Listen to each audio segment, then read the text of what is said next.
So good morning everyone and I welcome you all to Saurabh Pandey UPSC YouTube channel के अंदर। And if you are preparing for civil service exam तो इस channel से आप जरूर से जुड़े and download Saurabh Pandey CSE app. आज के जो टॉपिक्स हैं जो हम लोग डिस्कस करेंगे, बिफोर दैट आप सभी को हैप्पी न्यू ईयर। आज हम लोग like I am also travelling और इस वजह से हम लोग का सेशन इस तरीके से हो रहा है। कंटेंट जैसा मैंने आपको कहा कि कंटेंट आपका आएगा 5 AM सीरीज़ का भी video if will see already आ चुका है, अपलोड किया। थोड़ा सा लेट हो गया था क्योंकि कल पूरा ट्रैवलिंग हुई थी काफ़ी ज़्यादा, बट जैसे हिंदू का जो टाइमिंग है उसी हिसाब से आपको वीडियो मिलेगा। तो यहाँ पे आज जो हम लोग टॉपिक्स डिस्कस करेंगे सारे टॉपिक्स पब्लिश हुए हैं। एक्सपो साइट देखोगे तो we have already discussed about it in great detail. So एक तो जीनोम सीक्वेंसिंग एंड हेल्थ, ये दोनों लिंक्ड है और बहुत हाई पॉसिबिलिटीज बस साइंस के प्रीलिम्स में कुछ ना कुछ DNA से रिलेटेड डायरेक्ट या इनडायरेक्ट तरीके से प्रश्न आपके लिए फ्रेम होगा। हेल्थ की बात किया जाए तो ये भी एक टॉपिक है, मतलब दोनों को लिंक करके बिल्कुल एक प्रश्न आपके लिए फ्रेम हो सकता है। So genome sequencing and health ये एक एरिया है। Then we have mapping in news, then sovereign gold bond, broadcasting regulation bill, 16th finance commission और फिर मेंस का जो क्वेश्चन मैं आपको प्रोवाइड करता हूँ। तो जीनोम सीक्वेंसिंग ये साइंस का टॉपिक है, ये ज्योग्राफी का टॉपिक है। उसके बाद सॉवरेन गोल्ड बॉन्ड इकोनॉमी का टॉपिक है। ब्रॉडकास्टिंग रेगुलेशन बिल, इस पर डिटेल डिस्कशन ऑलरेडी हो चुका है, लेकिन फिर आज फिर से आया तो कुछ पॉइंट्स हम इस पर डिस्कस कर लेंगे। तो टेक्नोलॉजी एंड ऑल, उससे कंटेक्स्ट में कुछ वी कैन से कि बिल्कुल इसमें प्रश्न फ्रेम हो सकता है। तो इस हम पॉलिटी के अंदर भी we can include it under polity section and also we can include it under science and tech section. And 16th finance commission ये इकोनॉमी का टॉपिक है। This is linked with economy and हाँ, economy का topic हम इसको लिख सकते हैं। ऑल दो जो फाइनेंस कमीशन है तो वो पॉलिटी के अंदर भी वी कैन डिस्कस। फिर आखिरी में जो मेंस क्वेश्चन मैं आपको प्रोवाइड करता हूँ, बहुत अच्छा क्वेश्चन है, आज देख लो। Increasing affordability and accessibility of personal genome will increase utility of genome sequencing in health care. ठीक है, इन हेल्थ केयर, तो ये आपको 15 मार्क्स में लिखना, बहुत अच्छे तरीके से you have to write it down. आजकल जो प्रश्न बन रहे हैं उसी फॉर्मेट में ये प्रश्न बना है, साइंस एंड टेक्नोलॉजी का प्रश्न है। तो ये क्योंकि लेटेस्ट रिसर्च और चीज़ें कम से कम नहीं तो 8 से 10 आर्टिकल इस एरिया में ऑलरेडी आ चुके हैं, so we have to cover it. तो ये आप आकलन सीरीज़ का हिस्सा तो अपने आंसर को पोस्ट कर देना वहाँ पे, या फिर Saurabh Pandey UPSC Telegram channel के अंदर आप लोग जो है ज़रूर से वहाँ पे आप लोग अपलोड कर सकते हैं, बट आंसर राइटिंग छोड़ना नहीं है। कोई क्वेरी है तो आप मुझे इस नंबर पे मैसेज जो है कर सकते हैं। अभी कई सारे ऑफर्स चल रहे हैं, तो UPSC प्रीलिम्स मेंटरशिप प्रोग्राम में आज भी 20% ऑफ है, कंप्लीट एग्रीकल्चर ऑप्शनल में 20% ऑफ है, ये 50% ऑफ है। आप ये वेबसाइट विजिट करके कोर्स आएगा, इसमें स्टार्ट लर्निंग और फिर क्लिक करके और अपना जो है लैपटॉप से भी चाहें तो कोर्सेस एक्सेस कर सकते हैं या ऐप के माध्यम से भी कर सकते हैं। प्रेफर इस फॉर्मेट में आप प्रेफर करें। ये जो है इसमें हमारा 11 टेस्ट ऑलरेडी हो चुके हैं, 12th टेस्ट संडे को शेड्यूल्ड है और टोटल लाइक 12 टेस्ट है। 9 PM को आपका सेशन होगा, 12th टेस्ट होगा। 11 टेस्ट इंटू 50 आप कर सकते हैं। तो we have already covered 550 topics advance current affairs के, तो मिस नहीं करना है। Again I am stating this point, and यहाँ पे एडवांस करंट अफेयर्स बहुत मैटर भी करता है। रिवीजन PDF एंड ऑल भी आपको साथ में मिलेगा। You can download the Saurabh Pandey CSE app. So let's see the first topic, you had your genome sequenced and found something, now what. तो देखो जीनोम सीक्वेंसिंग के ऊपर वी हैव ऑलरेडी डिस्कस्ड, हमने काफ़ी सारी चर्चा इसमें पहले भी काफ़ी हद तक कर रखी है। अब ये जो टॉपिक है, ये टॉपिक हम साइंस के अंदर we can put it under science and technology section, इसको इंक्लूड कर सकते हो। So let's see, first of all try to understand what basically is a genome sequencing. हर एक जो लिविंग सिस्टम है, किसी भी लिविंग सिस्टम की बात करें या लिविंग ऑर्गेनिज्म की बात करें, तो उसका जो पूरा का पूरा जो बॉडी प्रेजेंट है उसमें it is made up of cell. Cell के अंदर आपके पास ये न्यूक्लियस होता है और दो ऐसे सेल ऑर्गेनल्स और भी होते हैं जिनमें DNA प्रेजेंट है, जैसे माइटोकॉन्ड्रिया या क्लोरोप्लास्ट में भी DNA प्रेजेंट है। तो न्यूक्लियस के अंदर यू हैव अ DNA, ये जैसे आप देख सकते हो DNA। तो न्यूक्लियस के अंदर पहले chromatin material, chromosome, and you have a DNA। And DNA का जब स्ट्रक्चर देखेंगे तो यू हैव सर्टेन न्यूक्लियोटाइड्स शब्द हम इस्तेमाल करते हैं। We use this term called as nucleotides. Nucleotides मतलब जैसे adenine, guanine, cytosine, thymine, thymine और फिर शुगर, फॉस्फेट, ऐसे करके ये एक स्ट्रक्चर फॉर्म होता है। जैसे एक दीवार है, अगर इस दीवार की बात करो तो जैसे ब्रिक्स बनाते हैं, ब्रिक्स एक दीवार को बनाते हैं, ऐसे ही न्यूक्लियोटाइड्स पूरे DNA के स्ट्रक्चर को फॉर्म करते हैं। सो यहाँ पे क्या है कि यहाँ पे ये पूरे का पूरा जो अरेंजमेंट है, when you talk about the arrangement, तो this arrangement will fall under like जब हम इस अरेंजमेंट की बात करेंगे तो ये आपका we will include it under genome sequencing consideration के अंदर रखेंगे, इन द सेंस कि अगर आप पूरे के पूरे जीन जो हमारे शरीर में प्रेजेंट है उनका अगर हम समअप कर देते हैं, so that forms the genome, हमारे शरीर का जीनोम जो है बनाता है। जैसे फॉर एग्जांपल कि अगर हम स्टडी करते हैं जितनी भी जेनेटिक इन्फॉर्मेशन है उसको जीनोमिक्स बोलते हैं, और सारी की सारी जितनी जीन्स शरीर के अंदर प्रेजेंट है उसे हम जीनोम बोलते हैं। तो जीनोम के अंदर वी कैन से जो जीनोम है इसमें जीन भी प्रेजेंट है और नॉन कोडिंग कोडिंग दोनों डीएनए भी प्रेजेंट है। जीनोम शब्द की मतलब पूरा ऑर्गेनिज्म की जितनी भी जेनेटिक इन्फॉर्मेशन है वो जीनोम के अंदर आती है। और जेनेटिक्स मतलब जो हेरिडिटी होती है, हेरिडिटी मतलब जैसे मतलब एक जनरेशन से दूसरे जनरेशन जो चीज़ें ट्रांसफ़र होती हैं, तो स्टडी ऑफ फंक्शंस हैं, जीन सिंगल जीन का जो फंक्शंस कंपोजिशन है उसको स्टडी किया जाता है, और जीन स्पेसिफिक सीक्वेंस है डीएनए का जो कि वी कैन से कि कई सारे फंक्शन से रिलेटेड आपकी होती है। तो ये थोड़े से पॉइंट्स आपको याद रखेंगे, what basically is genome, what basically is genome sequencing. तो जैसे मान लो आपको यू हैव द आइडिया, अच्छा ये आपके पास न्यूक्लियोटाइड्स हैं तो इनको या जो जितने भी अरेंजमेंट्स हैं इनको हमने लिया, और फिर जैसे फॉर एग्जांपल जैसे इस डायग्राम से चीज़ें बहुत आसानी से क्लियर हो जाएंगे। तो पहले आपने क्या किया कि जैसे मान लो suppose this is the DNA, अब इसमें इसके कई सारे फ्रेगमेंट्स हैं, इन फ्रेगमेंट्स को आप अरेंज करते हो, like you have arranged it and then you studied. तो ये रेफरेंस जीनोम होता है, और ये इंडिविजुअल जो जीनोम हमने लिया है। तो रेफरेंस जीनोम का मतलब इस बेसिस में हम कंपेयर करेंगे। जैसे मान लो आपने एक लाइन खींची वो 5 सेंटीमीटर की, अब खींचते ही तो पता नहीं चल जाएगा इट इज़ ऑफ 5 सेंटीमीटर, तो आपने स्केल रखी और उससे पता चला कि अच्छा यह 5 सेंटीमीटर की लाइन खींच गई, तो स्केल एक रेफरेंस हो गई, और जो लाइन खींची वो आप चेक कर रहे हो।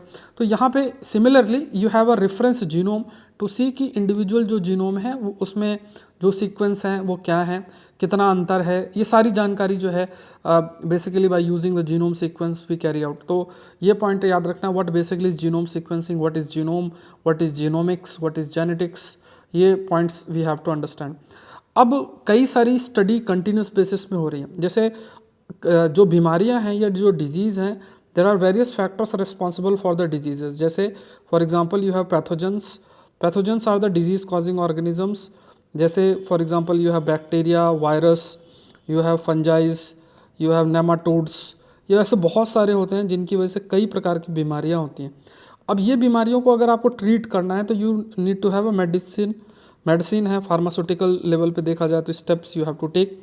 और कई ऐसी बीमारी होती हैं जो कि जेनेटिक लेवल पे होती हैं, there are genetic factors responsible, जैसे haemophilia, sickle cell anaemia, cancer जैसी बीमारियां हैं, तो इनको ऐसा कोई दवा खा के ठीक नहीं हो सकती है। सो ये कहा गया कि there is also a possibility कि अगर इन बीमारियों को जहाँ पे जो रिस्पॉन्सिबल फैक्टर है वो कुछ जीन का माल फंक्शन, मतलब जो जीन है that gene is not able to function properly, तो जो जीन है वो सही से फंक्शन नहीं कर पा रही है, तो अगर हम इस लेवल पे कुछ चेंजेस करें तो इन बीमारियों से भी बचे जा सकता है। क्योंकि बहुत सारे लोग कैंसर और सिकल सेल एनीमिया और इन सब से ग्रसित है, और नॉर्मल मेडिसिन से इट्स नॉट पॉसिबल कि इन चीज़ों को ट्रीट किया जा सके। तो जेनेटिक इन्फॉर्मेशन मतलब कि जो जीन है उनके डिफरेंट फंक्शंस के बारे में आपका अगर हमें इन्फॉर्मेशन है, और सपोज अगर देखा जाए तो जो डीएनए है मोर देन 99% सबका डीएनए सेम है, इन द सेंस कि जो भी उसके सीक्वेंस जीन्स सारा सेम है, हार्डली 0.2 to 0.3% ही डिफरेंस होता है। जैसे एक इंडिविजुअल एक्स है दूसरा इंडिविजुअल वाई है, तो दोनों में मात्र 0.2 या 0.3% का ही अंतर होता है, मतलब ऐसा नहीं है कि बहुत ज़्यादा अंतर होता है। तो पर्सनल जीनोम पर भी हम वर्क कर सकते हैं, क्योंकि 99.56% तो वी आर अवेयर, अगर हमें सारा का सारा जीनोम का पता है तो सिर्फ 2 to 3% का हमें पता होना चाहिए। तो हमें ईजिली आज के समय में ऐसी टेक्नोलॉजीज डेवलप हो रही हैं जिनके माध्यम से even we can sequence personal genome, मतलब पर्सनल जीनोम की सारी जो जानकारी है वो हमारी ईजिली आ सकती है। और उस बेसिस में अगर सपोज कि हमने नॉर्मल जीनोम के एक रेफरेंस के रूप में रखा और देखा कि जो इंडिविजुअल है, मान लो कोई रामू है, वो कोई बीमारी से ग्रसित है, तो उसका पर्सनल जीनोम पूरा सीक्वेंस रखा और फिर उसको कंपेयर किया रेफरेंस जीनोम से और देखा कि अच्छा इसमें इसकी ये जीन फंक्शन नहीं कर रही, तो उससे जो जेनेटिक डिजीज़ है उसके बारे में हमें इन्फॉर्मेशन मिल सकती है। सो टेक्नोलॉजी का ट्रांसफॉर्मेशन बहुत आसानी से हो रहा है, और इस एरिया में जो अफोर्डेबिलिटी एक्सेसिबिलिटी वो भी बहुत आसान है कि मतलब ऐसी टेक्नोलॉजी को ईजिली एक्सेस किया जा सकता है। इसमें ऐसा नहीं है कि जो टेक्नोलॉजी है वो बहुत ज़्यादा कॉस्टली है या हम उसको एक्सेस नहीं कर सकते। तो ये बहुत रिवोल्यूशनरी ट्रांसफॉर्मेशन इस एरिया में धीरे धीरे जो होता जा रहा है। तो इस वजह से जो पर्सनल जीनोम है, मतलब एक इंडिविजुअल के जीनोम के बारे में भी अगर किसी को देखना है कि अच्छा मेरे जीनोम के बारे में मुझे पता होना चाहिए, तो वो भी पॉसिबल है। जो जेनेटिक मेकअप है उसके बारे में जानकारी ईजिली की जा सकती है। जीनोम सीक्वेंसिंग की कॉस्टिंग भी काफ़ी रिड्यूस हुई है, और ये जो जेनेटिक डेटा इसका यूज़ हेल्थ केयर पे बढ़ता चला जाएगा। क्योंकि जैसे हमने एक टॉपिक पढ़ा था CAR therapy. If you remember, हमने CAR थेरेपी के बारे में डिस्कस किया था। जैसे मान लो उसमें क्या था, इंडिविजुअल उसके ब्लड को लिया, ब्लड से हमने T सेल्स निकाले, T सेल्स में हमने लैब में कुछ चेंजेस किए, फिर इसका यूज़ करके जैसे मान लो वो इंडिविजुअल कैंसर से ग्रसित है, तो इस T सेल्स में हमने कुछ ऐसा चेंज किया कि वो जाके कैंसर के सेल में मौजूद एंटीजेंस को या प्रोटीन को रिकॉग्नाइज करके और T सेल्स उन कैंसरस सेल्स का खात्मा कर देगा। तो इसे हम पर्सनलाइज्ड वैक्सीन भी कहते हैं। We use this term called as personalised vaccine.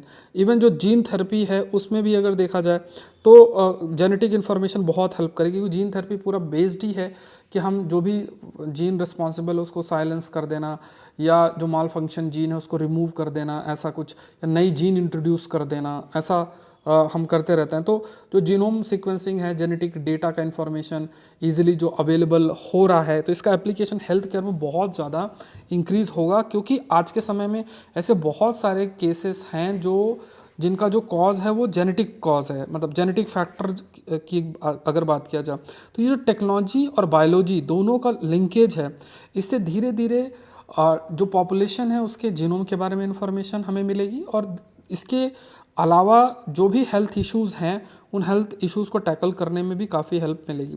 सो इससे पहले हमने एक टर्म डिस्कस भी किया था जिसे हम पर्सनलाइज्ड मेडिसिन शब्द यूज़ करते थे, पर्सनलाइज्ड मेडिसिन। अब इस पर्सनलाइज्ड मेडिसिन को अगर कहा जाए तो ये पर्सनल जीनोम इसको और ज़्यादा इम्प्रूव कर सकता है। पर्सनल जीनोम मतलब इंडिविजुअल लेवल पे जो जीनोम है उसके बारे में, जैसे हमें पता है जो इंडिविजुअल है उसकी जेनेटिक प्रोफाइल के बारे में हमें पता है कि ये इंडिविजुअल है, इसकी जीन इस तरीके से है, इसके जो जीन सीक्वेंसेस हैं इस प्रकार से हैं, ये जीन है, ये जीन इसकी फंक्शन कर रही है। तो इससे बहुत ज़्यादा हमें हेल्प मिलेगी पर्सनलाइज्ड मेडिसिन डेवलप करने को, जेनेटिक डिजीज़ेस को टैकल करने का, और इवन फीटस लेवल पे जब बच्चा एकदम से जन्म लेना होता है तो उससे पहले ही कई जो बीमारियां हैं उसको डिटेक्ट किया जा सकता है, उसको करेक्ट किया जा सकता है। जैसे माइटोकॉन्ड्रियल डिजीजेस भी होती हैं। कमेंट सेक्शन में बताओ कौन सा फैक्टर रिस्पॉन्सिबल है for the mitochondrial disease transfer. Next देखते हैं एक्सपोसाइट। पहले ही ये सारा मैंने एक्सप्लेन कर रखा है डिटेल में, इस पे 2 या 3 आर्टिकल्स मैंने डिस्कस कर रखा, आज फिर से आ गया है, जो हमने ऑलरेडी डिस्कस किया है वही आया है। तो यहाँ पे देखो एक्सपोसाइट का ये सारे पॉइंट्स हैं, ये स्लाइड भी मैंने पहले यूज़ कर रखी है, तो आप लोग देख लो कि ये वी हैव डिस्कस्ड अबाउट कि पोलराइजेशन क्या होता है, एक्सपोसाइट का अगर एक्सपोसाइट का ऑब्जेक्टिव क्या है, तो ये जैसे कई ऐसे जैसे एस्ट्रोनॉमिकल ऑब्जेक्ट्स हैं, मतलब यूनिवर्स में मौजूद जो ऑब्जेक्ट्स हैं उनके द्वारा रिलीज्ड जो एक्सरे है, इंटेंस एक्सरेज हैं, उन इंटेंस एक्सरेज को स्टडी करना। तो जैसे पोलराइजेशन कितना उसमें हो रहा है, पोलराइजेशन भी हमने डिस्कस किया, मतलब जो लाइट है सिंगल प्लेन में जो मूव कर रही है, तो जो पोलराइजेशन है इंटेंस एक्सरे का उसको स्टडी करना। तो इसे लगभग 500 से 700 किलोमीटर इस हाइट में ये रखा जाएगा। इस मिशन के माध्यम से जो एक्सरे एस्ट्रोनॉमी है उसको फोकस किया जाएगा। एक्सरे एस्ट्रोनॉमी का मतलब हो गया कि जो भी बॉडी है उस बॉडी से यूनिवर्स में मौजूद जो बॉडी है, तो उस बॉडी से निकलती हुई जो एक्सरेज हैं उन एक्सरेज को स्टडी करना। तो ये जो तरीका है इसे हम we also call it as x ray astronomy शब्द हम इसके लिए इस्तेमाल करते हैं। इसमें कई प्रकार के पेलोड भी हैं, जैसे पोलैरीमीटर इंस्ट्रूमेंट है in X-ray from Raman research institute. ठीक है, पोलैरीमीटर जो इंस्ट्रूमेंट है इन एक्सरे जिसे हम पॉलिक्स बोलते हैं, फ्रॉम रमन रिसर्च इंस्टीट्यूट, ये एक पेलोड है। इसका मिशन 5 साल तक के लिए रहेगा, और इसमें ये एक्सरे पोलराइजेशन स्टडी को कैरी आउट करेगा, जो डिफरेंट साइलेंशियल बॉडीज़ हैं या जो यूनिवर्स में कई मौजूद बॉडीज़ हैं उनसे जो एक्सरे निकलता है उसको स्टडी करना। तो ये सब हमने वी हैव ऑलरेडी डिस्कस्ड, ये सारे पॉइंट्स हमने ऑलरेडी डिस्कस भी कर रखा। पेलोड भी देख लेना, जैसे photon collection area, energy range detector, इसका टोटल वेट कितना होगा, क्योंकि जनरली फीचर्स भी ये लोग पूछ रहे हैं आज के टाइम पे। अगर आप देखोगे ना तो फीचर्स भी पूछ रहे, तो मान लो एक्सपोसाइट के ऊपर पूछ लिया फीचर्स के बारे में, तो ये थोड़े से ये याद रखना, it's important. Let's move to the next. Gaza war will continue for months says Netanyahu. अब ये लगातार चलता रहेगा। यूक्रेन में भी युद्ध की स्थिति बनी हुई है, और यहाँ भी स्थिति आप देख सकते हो। फिर चाइना ताइवान का भी इशू बहुत पॉसिबिलिटी है जो है बन सकता है। तो इसमें थोड़ा मैपिंग का देख लेते हैं, क्योंकि जो भी आईआर के टॉपिक है मैपिंग के प्रश्न ये लोग वहीं से फ्रेम कर रहे हैं।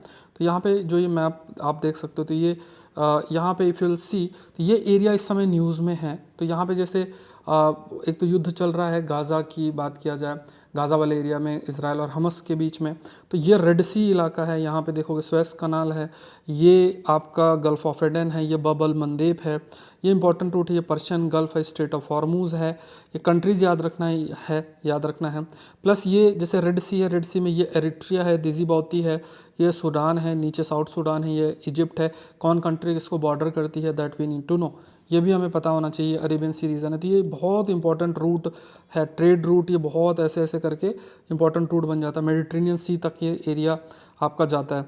तो ये क्योंकि इंपॉर्टेंट ट्रेड रूट है, और अगर याद हो तो एक कॉरिडोर भी है जिसे हम IMEC बोलते हैं। सारी लड़ाई इसी सब के ऊपर चल रही है। इस पर मैंने बहुत डिटेल में चर्चा ऑलरेडी कर रखी है कि क्या क्या फैक्टर्स हैं। तो ये मैपिंग अभी फ़िलहाल के लिए हमें ये जो टॉपिक यहाँ पे निकल कर आता है that is linked with mapping. Mapping में बिल्कुल इसमें प्रश्न आपके लिए फ्रेम हो सकता है, और जो भी एरिया न्यूज़ में रहता है वहाँ से इन्होंने मैपिंग के प्रश्न बनाए भी हैं।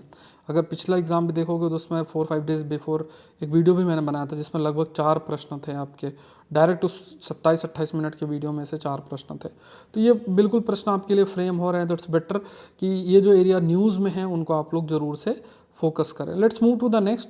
Should you invest in sovereign gold bond? अब करना चाहिए नहीं करना हमारे वो काम का नहीं है। We need to know about what basically sovereign gold bond होता क्या है। तो सोवरेन गोल्ड बॉन्ड जो है ये टॉपिक इकोनॉमी के अंदर रहेगा, ये ध्यान रखना है। और ये नया साल स्टार्ट हो रहा है और मैंने आपको विश भी किया है, और happy new year once again. And आप लोग अपना प्लान थोड़ा सा बना के रखें कि कैसे क्या करना है। अगर आप 24 की तैयारी कर रहे हैं तो क्या प्रोसीड करना है, 25 की तैयारी कर रहे हैं तो क्या प्रोसीड करना, जो भी आपके गोल हैं उसको ट्राई टू फोकस की वो गोल आप जो है प्लान्ड तरीके से करें, ये बहुत इंपॉर्टेंट बन जाता है। सो सोवरेन गोल्ड बॉन्ड्स की बात करते हैं, इसको डिस्कस करते हैं। तो इसमें ये जो सोवरेन गोल्ड बॉन्ड है, तो ये गोल्ड जैसे ग्राम ऑफ गोल्ड या फिर उसके मल्टीपल में इशू होता है। जैसे फिजिकल गोल्ड नहीं होता है, बट उसकी वैल्यूएशन, जैसे मान लो कोई बॉन्ड इशू हुआ तो उसका जो वैल्यूएशन होता है वो गोल्ड के इक्विवेलेंट होगा, जैसे 2 ग्राम ऑफ गोल्ड। ऐसे मिनिमम इन्वेस्टमेंट 2 ग्राम पे कर सकते हैं, मैक्सिमम 500 ग्राम पे हो सकता है। इसमें डीमैट अकाउंट भी होता है, स्टॉक एक्सचेंज में ट्रेडेबल भी हो सकता है, इंटरेस्ट अर्निंग भी होता है, 8 साल का टेन्योर हो सकता है। एग्जिट ऑप्शन इसमें 5, 6, 7 साल का होता है। जैसे आपने खरीद लिया मान लो 10 ग्राम गोल्ड, ये सोवरेन गोल्ड बॉन्ड खरीद लिया, तो उसमें जो भी इंटरेस्ट रेट बैठेगा वो आपका उतने सालों बाद मिल जाएगा। और लोन के लिए कोलेट्रल के रूप में भी यूज़ हो सकता है। तो ये एक है, इसमें कोई ऐसा का वो भी नहीं है। जैसे अब गोल्ड आप ले रहे हो तो गोल्ड का तो बहुत सिक्योरिटी रखना पड़ेगा, किसी का हाथ लग गया तो दिक्कत है। इसमें कोई इतनी दिक्कत वाली बात भी नहीं, क्योंकि सब कुछ आपके नाम पे रहेगा। सो ये issued by Reserve Bank of India on behalf of the government. उसके बाद एलिजिबिलिटी क्या है, तो bond will be restricted for sale to resident Indian entities, trust, university, charitable institutions. तो जो रेसिडेंट इंडियन एंटिटीज़ है उसको ही सेल किया जाएगा। बॉन्ड जो है मतलब अभी फ़िलहाल इसमें जैसे ऊपर 2 ग्राम लिखा हुआ है, एक बार आप लोग चेक कर लेना, 2 ग्राम के कंसिड्रेशन में ही जो है किया जाता है। बाकी हम लोग ने ये सब चीज़ें डिस्कस कर ली हैं। Bond will be sold through banks and designated post offices, वहाँ से सेंड बेचा जा सकता है। Interest rate on the bond shall be taxable होगा, मतलब जो भी इंटरेस्ट रेट है वो टैक्स देना पड़ेगा। नेक्स्ट देखते हैं flood and preventive measures that need review. अच्छा ये थोड़ा सा ये दूसरा है, मतलब इसमें आर्टिकल दूसरा आ गया, ये ब्रॉडकास्टिंग वाला टॉपिक है। इसमें टेक्स्ट वाले पार्ट में आर्टिकल दूसरा आ गया है। टेक्स्ट वाले पार्ट में एक आर्टिकल आया है that is linked with broadcasting services bill के ऊपर है। ब्रॉडकास्टिंग सर्विसेज बिल है, उससे रिलेटेड है, तो उसका ये आर्टिकल दूसरा इसमें लग गया है। तो ये और टेक्स्ट वाले पार्ट में जस्ट सीट। तो मिनिस्ट्री ऑफ इंफॉर्मेशन और ब्रॉडकास्टिंग ने प्रपोज किया that is broadcasting service regulation bill 2023। अब इसमें देखो जितने भी ब्रॉडकास्टिंग सेक्टर्स हैं, जैसे फॉर एग्जांपल बहुत सारे डिफरेंट ब्रॉडकास्टिंग सेक्टर्स आपके हैं, तो उन ब्रॉडकास्टिंग सेक्टर्स को रेगुलेट करना, तो बहुत सारे डिफरेंट लॉज हैं, तो उनको एक सिंगल लॉ के अंदर लेकर आना, कंसोलिडेटेड लीगल फ्रेमवर्क लेकर आना।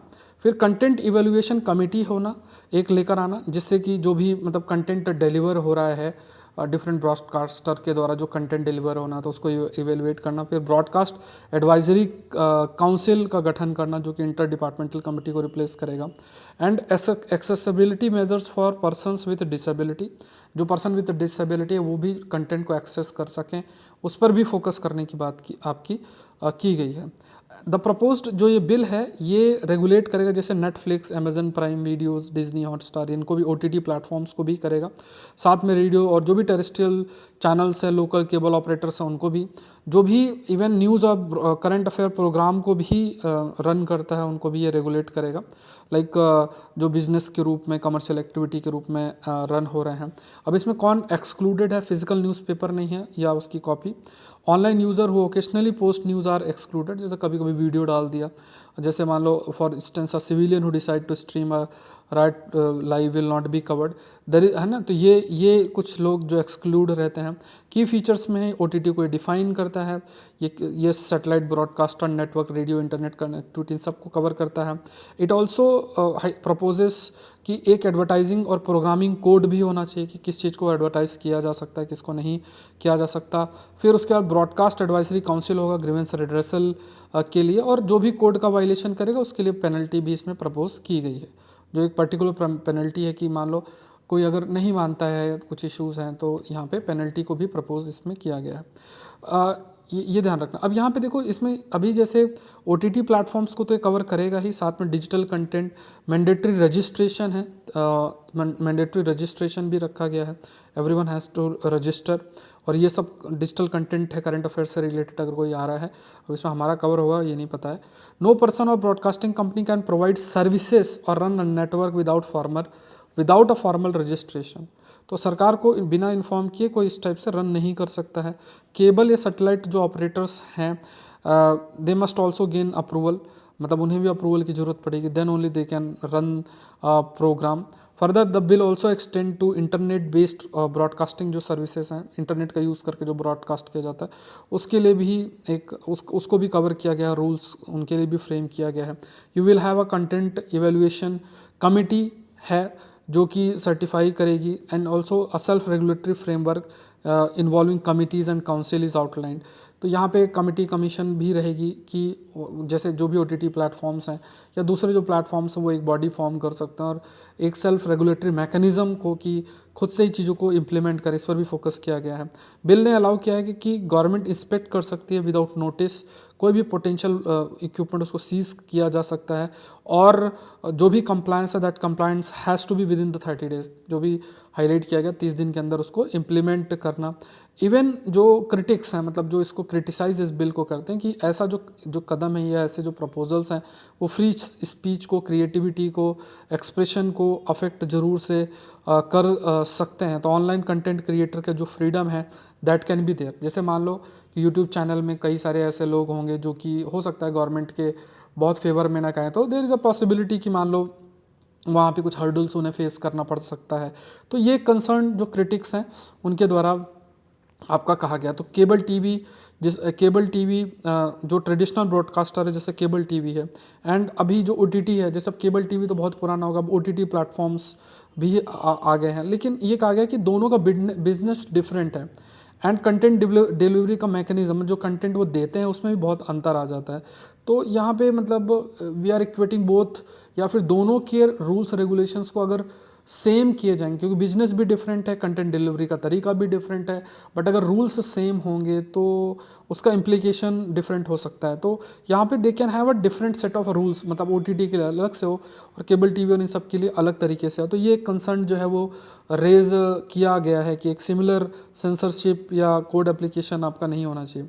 सो दूसरा ये है कि पब्लिशर्स ऑनलाइन जो फ्री स्पीच या फ्रीडम है, जर्नलिस्ट एक्सप्रेशन है, आर्टिस्टिक क्रिएटिविटी है, दैट कैन बी अफेक्टेड। मतलब ये होता है कि मान लो यहाँ पे जैसे कोई नॉर्मल चीज़ कर रहा है तो कोई दिक्कत नहीं है, मान लो कुछ ऐसा भी पॉसिबिलिटी हो सकती है कि गवर्नमेंट ऑफ जो भी उस समय हो और वो उसके प्रति कुछ ऐसा व्यू पॉइंट रखे या क्रिएटिविटी के माध्यम से कुछ एक्सप्रेस किया जाए, तो उसको किस तरीके से लिया जाता है सरकार के द्वारा, तो वो एक चीज़ देखने वाली होगी। इस पर कहा गया है कि एक उनके मन के अंदर एक डाउट जरूर से है। फिर एक्सर्टिंग एग्जीक्यूटिव कंट्रोल और OTT content will lead to over compliance and self censorship, क्योंकि कंप्लायंस बहुत मैटर है। रूल्स रेगुलेशंस बना दिया, अब उन रूल्स रेगुलेशंस को आपको सेल्फ रेगुलेटरी मैकेनिज्म मतलब खुद से आपको रेगुलेट करना पड़ेगा और कंप्लायंस करना पड़ेगा, और अगर आपने नहीं किया है तो उसकी अच्छी खासी पेनल्टी भी रखी गई है। Excessive delegation of rule making would create uncertainty for the stakeholders. इसमें ये भी है कि क्योंकि कुछ ऐसे फैक्टर्स भी हैं कि कुछ ऐसे, जैसे मान लो एक बेसिक फ्रेमवर्क तो बना दिया गया, बट कुछ ऐसे एरियाज हैं जहाँ पे कहा गया कि आप खुद से भी रूल्स उनको बना के फॉलो कर सकते हो, या फिर उनका जो प्रोविजंस है सरकार बाद में डिसाइड करेगी, तो इससे अनसर्टेनिटी बनी रहेगी। जैसे कोई भी कंटेंट है ना, वो उससे रिलेटेड जो भी रूल्स रेगुलेशंस प्रोविजंस है, गवर्नमेंट उसको बाद में डिटरमाइन करे, देयर इज़ पॉसिबिलिटी। तो ऐसी स्थिति में एक अनसर्टेनिटी बनी रहेगी कि अच्छा अभी कुछ और नए प्रोविजंस भी ऐड ऑन हो सकते हैं। तो ये कंसर्न जो है रेज किया गया। नेक्स्ट देखते हैं, Panagariya to head 16th finance commission. अब इस पर बिल्कुल आपका मेंस का प्रश्न भी बन सकता है, प्रीलिम्स का भी बन सकता है। इस साल भी और अगले साल, दोनों साल ये चीज़ बहुत इंपॉर्टेंट है। ये टॉपिक आपका पॉलिटी और इकोनॉमी दोनों के अंदर आप नोट कर सकते हो। तो यहाँ पे देखें, गवर्नमेंट ने नीति आयोग के वाइस चेयरपर्सन अरविंद पनगड़िया जो है उनको 16th फाइनेंस कमीशन का चेयरपर्सन बनाया है। फाइनेंस कमीशन, कमेंट सेक्शन बताओ किस आर्टिकल के तहत फाइनेंस कमीशन का गठन आपका किया जाएगा। और finance commission basically it will recommend the tax revenue sharing formula. Central states के बीच में जो टैक्स रेवेन्यू शेयरिंग फार्मूला है, tax revenue sharing formula central state के बीच में 5 साल पीरियड के लिए, beginning April 2026 for the 5 years period beginning April 2026, उसके लिए रहेगा। सेंटर और स्टेट के बीच का रेवेन्यू शेयरिंग। अब जैसे इसका क्या मतलब होता है, रेवेन्यू शेयरिंग का मतलब हुआ कि जैसे मान लो एक कंसेप्ट होता है जिसे हम कहते हैं डिविजिबल पूल। डिविजिबल पूल, अब इस डिविजिबल पूल में आप ये समझना कि जो भी सरकार, मान लो जीएसटी के माध्यम से ये जो सरकार एक्सेप्ट सेस है, सरचार्ज है, अगर इनको हम हटा दें तो जो भी सरकार पैसा कमाती है तो वो डिविजिबल पूल का हिस्सा होता है। और उसमें कुछ परसेंटेज जो कि फाइनेंस कमीशन डिसाइड करती है कि मान लो 100 रुपये है तो मान लो 41 रुपये स्टेट्स को डिस्ट्रीब्यूट किया जाएगा। तो वो कैसे किया जाएगा, किसको कितना देना चाहिए, क्या फॉर्मुलेशन है, क्या क्राइटेरिया है, ये सब कुछ आपका फाइनेंस कमीशन के द्वारा हाईलाइट किया जाता है। मतलब वो रिकमेंडेशन पूरा होता है। और सरकार कई प्रकार के रेफरेंस भी देती है फाइनेंस कमीशन को कि इन एरियाज़ में भी आप हमें कहीं ना कहीं अपने जो व्यू पॉइंट मतलब अपने रिकमेंडेशंस दें। और ये रिकमेंडेशंस कभी भी मैंडेटरी नहीं आपके होते हैं। सो फाइनेंस कमीशंस 5 साल के लिए है। Core responsibility centre state finance को देखना, फार्मूला शेयरिंग करना सेंटर स्टेट के बीच में, and also formula for sharing resources among states के बीच में कैसे, मतलब सेंटर स्टेट वर्टिकल और state state horizontal, horizontal transfer और वर्टिकल ट्रांसफ़र दोनों पे करना। वर्टिकल मतलब मान लो सेंटर से स्टेट को ट्रांसफ़र करना, स्टेट स्टेट्स के बीच में कैसे पैसे बांटना, तो वो हॉरिजॉन्टल ट्रांसफ़र होगा। फिर कुछ आपका एडिशनल रेफरेंस भी दिया जा सकता है। पहली बार जो फाइनेंस कमीशन 1951 में गठन किया गया था, और जो current finance commission award is valid up to 25-26, तो अभी जो नई बनी है उसका 26 के बाद से अप्लीकेबल होगी। तो ये याद रखना, ये तो 15th के लिए है, 16th फाइनेंस कमीशन ऑनवर्ड्स 2026 के बाद से जो होगी।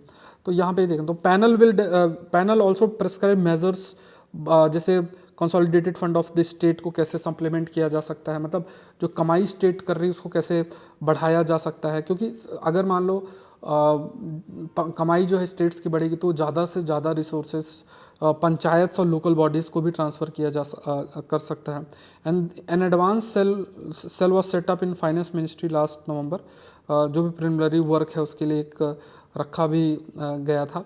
तो 16 commission will have a time, उसके बाद 2025 तक, अक्टूबर 31 2025 तक का समय रहेगा। और इवन डिज़ास्टर मैनेजमेंट इनिशिएटिव में किस तरीके से उसको फाइनेंस किया जा सकता है, तो इस पर मैंने देखो तो एक अलग से टॉपिक भी डिस्कस किया था कनाडा का एग्जांपल देते हुए। तो डिज़ास्टर मैनेजमेंट का फाइनेंस शेयरिंग, तो जैसे फिस्कल फेडरलिज्म एक टॉपिक आता है, और पॉलिटी कंटेक्स्ट में भी देखोगे तो एक अच्छा टॉपिक फ्रेम होता है फिस्कल फेडरलिज्म, और डिज़ास्टर मैनेजमेंट जीएस पेपर 3, तो दोनों को लिंक करके भी एक प्रश्न आपके लिए फ्रेम यहाँ पे हो सकता है कि financing the disaster management initiative, तो उसको किस प्रकार से शेयर किया जाए। कई states they are more vulnerable, बहुत ज़्यादा वनरेबल है डिजास्टर का, हर साल उनको बहुत नुकसान होता है स्टेट जीडीपी का, तो उसको किस तरीके से हम नए फार्मूलेशन के तहत मूव कर सकते हैं, ये देखना जरूरी है। मेंस का क्वेश्चन देख लो। अगर आप सेशन देख रहे हैं लाइव तो लाइक बटन जरूर से प्रेस करें और चैनल को जरूर से सब्सक्राइब करें। तो ये क्वेश्चन देख लो 15 नंबर का, increasing affordability and accessibility of personal genome will increase utility of genome sequencing in health care 15 number में लिखना है, ठीक है। कोई क्वेरी है तो आप मुझे इस नंबर पे रीच कर सकते हैं। और इस वेबसाइट को विजिट करो। आज जो यूपीएससी प्रीलिम्स टेस्ट सीरीज़ का एडवांस करंट अफेयर है, इफ्ट 50% का जो ऑफ है आज भी वो एक्टिव है। एग्रीकल्चर ऑप्शनल 20% ऑफ है और अप्रेंटिसशिप प्रोग्राम में भी 20% ऑफ है। तो ये आप वेबसाइट विजिट करके इस पर क्लिक करके बाय नाउ में जाके और फिर लॉगिन करके अपना जो भी कोर्स है आप एक्सेस कर सकते हैं। लेकिन ये टेस्ट सीरीज़ को मिस नहीं करना। 11 टेस्ट हमारे ऑलरेडी हो चुके हैं और 12वां टेस्ट कमिंग संडे को शेड्यूल्ड है। पीडीएफ भी आपको रिवीजन के लिए अवेलेबल रहेगी। एग्रीकल्चर ऑप्शनल कोर्स है ये, जो कि 20% इसमें है। Agriculture optional high scoring optional है। ये जो टेस्ट है 2 years current affairs advance current affairs से, इस पर 50% ऑफ है अभी। और ये सब कुछ आप सौरभ पांडे CSE ऐप या फिर जो वेबसाइट मैंने ऊपर बताई है। प्रीलिम्स मेंटरशिप प्रोग्राम के बारे में जैसे मैंने कहा कि I will be your mentor, और इसमें काफ़ी सारी जो चीज़ें हैं जैसे prelims tricks practice, static books reading, weekly target review और ये सारी चीज़। और हमेशा याद रखना है जो ट्रिक्स शब्द ये याद रखना है कि ये जो ट्रिक्स ऐसा नहीं कि 1 2 3 4 5 आपको ट्रिक बता दी और आप जाके एग्जाम में इंप्लीमेंट कर लोगे, ऐसा नहीं होता है। इसमें होता ये है कि कुछ चीज़ें होती हैं, कुछ तरीके होते हैं और उसको आपको लगभग 2 महीने प्रैक्टिस करना पड़ेगा यूपीएससी के लास्ट ईयर के क्वेश्चंस में, कहीं और नहीं। कोई 1 2 3 ऐसे फॉर्मूले आपको बता दे और आप सोचो मैं जाके करता हूँ, तो नहीं होगा ऐसा, ठीक है। फिर जिनको नहीं पता है, जिन्होंने कभी प्रीलिम्स क्लियर भी नहीं किया है, तो दे विल स्टार्ट सेइंग कई प्रकार की चीज़ें कि नहीं यूपीएससी के PIQs नहीं करने चाहिए, हमारी टेस्ट सीरीज़ कर लो। ऐसा कुछ नहीं होता। यूपीएससी के प्रीवियस ईयर क्वेश्चंस बहुत मैटर करते हैं और उसमें कुछ चीज़ें होती हैं, कुछ ट्रेंड होते हैं, कुछ तरीके होते हैं, उनको आइडेंटिफाई करना होता है, जिनको लोग ट्रिक्स बोल देते हैं। लेकिन इन ट्रिक्स को कोई बता भी दे ना, आपको 25-26 ट्रिक्स आपको बता भी दे, फिर भी वो आपके काम के नहीं होंगे, प्रोवाइडेड आप एटलीस्ट 1-1.5 महीना उन ट्रिक्स को PIQs में, प्रीवियस ईयर क्वेश्चंस में अप्लाई करके सीखो। ये हमेशा याद रखना, क्योंकि एग्जाम में डायरेक्टली इंप्लीमेंट नहीं होंगे। आप सोच लो कि कोई ट्रिक 5 बता दे और 25 बता दे और आप जो एग्जाम में जाके इंप्लीमेंट कर लोगे, तो वो ऐसा कुछ भी नहीं होता है। ये ध्यान में हमेशा से रखना है, ठीक है। अब देखो, आप जो भी मेंटरशिप प्रोग्राम का हिस्सा बनेंगे उनको ये सब मुझे सोर्सेस मेल करना है। ये मेल ID है, आप देख सकते हो, ये सारी जानकारी भेजनी है। तो आज के लिए इतना ही। आई होप ये सेशन आपके लिए हेल्पफुल रहा होगा। ये टेलीग्राम चैनल है जहाँ पे आपको PDF मिल जाएगा, और saurabhpande.upsc.com वेबसाइट पे जाओगे तो वहाँ पे आपको सारा मैगजीन और कंटेंट भी वहाँ पे आपको अवेलेबल हो जाएगा। तो ये सारी चीज़ें हैं। आज के लिए इतना ही, मिलते हैं नेक्स्ट सेशन के अंदर। Thank you everyone and happy new year once again.